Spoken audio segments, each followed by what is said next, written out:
En Afrique, dans les années 70, 80 et 90, un seul homme pouvait faire trembler des présidents. Un seul nom suffisait à instaurer le silence dans les réunions secrètes.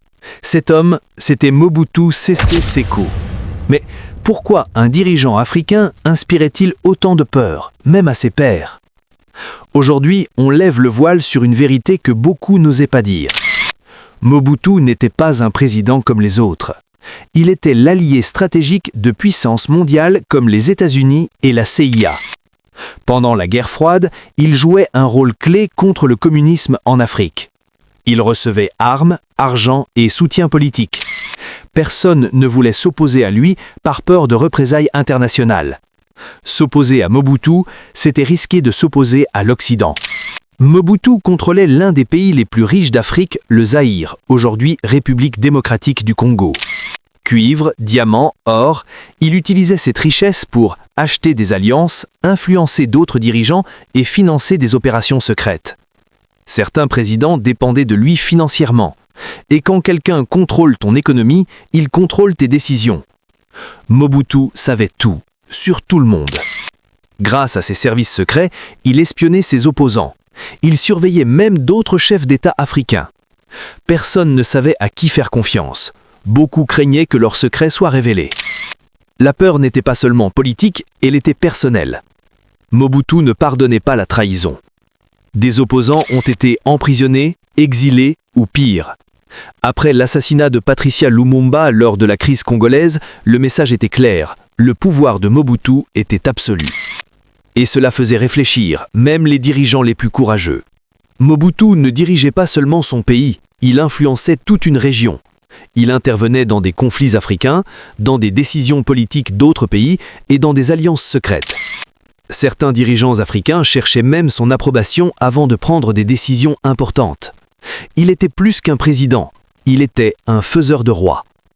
Finalement, la peur de Mobutu venait de trois choses: son pouvoir international, son argent et son absence totale de limites. Mobutu ne criait pas toujours, il savait des choses. Grâce à ses services secrets, il collectait des informations sensibles, il surveillait les dirigeants africains, il accumulait des dossiers compromettants. Certains présidents savaient que Mobutu pouvait détruire leur réputation en révélant leurs secrets. Et dans la politique, un secret peut valoir plus qu'une armée.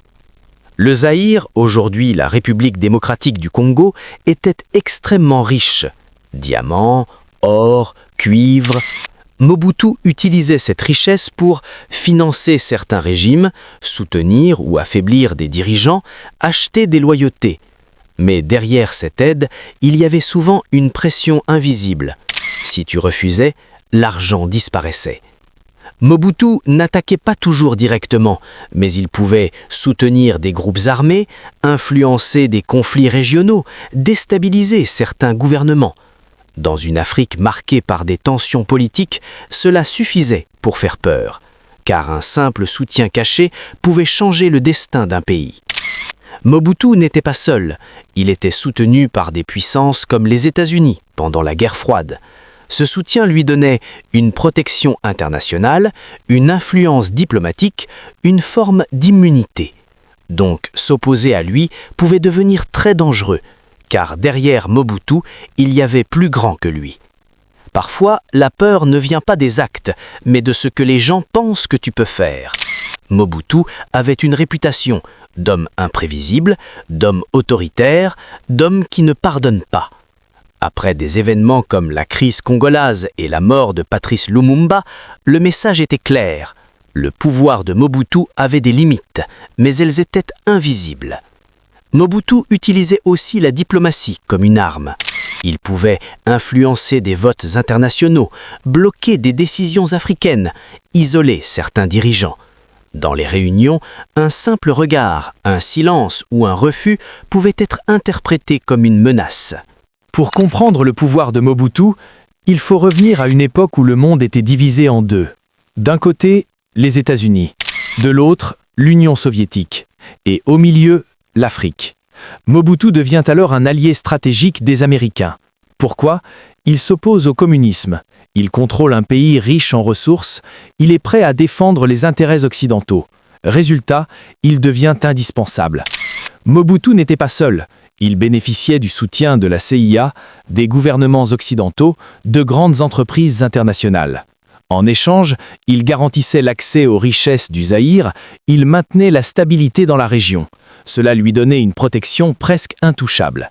Même ses erreurs étaient ignorées. Le pays de Mobutu, aujourd'hui la République démocratique du Congo, était au cœur des intérêts mondiaux. Pourquoi? Parce qu'il possédait du cobalt, essentiel pour la technologie, du cuivre, des diamants, de l'or. Ces ressources attiraient toutes les grandes puissances. Et Mobutu contrôlait tout. Cela lui donnait un pouvoir énorme dans les négociations internationales. Mobutu rencontrait régulièrement des présidents occidentaux, des chefs d'État africains, des leaders mondiaux. Il participait à des sommets internationaux et imposait sa présence. Il ne demandait pas, il négociait. Il pouvait influencer des décisions politiques, jouer les médiateurs dans des conflits, peser sur l'avenir de certains pays africains. Peu de dirigeants africains avaient ce niveau d'influence. Mobutu n'était pas seulement un dirigeant, il était aussi un arbitre. Il intervenait dans plusieurs crises africaines pour négocier des accords, soutenir certains régimes, maintenir son influence. Certains pays dépendaient même de lui pour rester stables. Ce rôle renforçait son image de faiseur de paix, mais aussi de stratège puissant. Mais ce pouvoir avait un prix. Avec le temps, la corruption augmente, l'économie s'affaiblit, le soutien international diminue.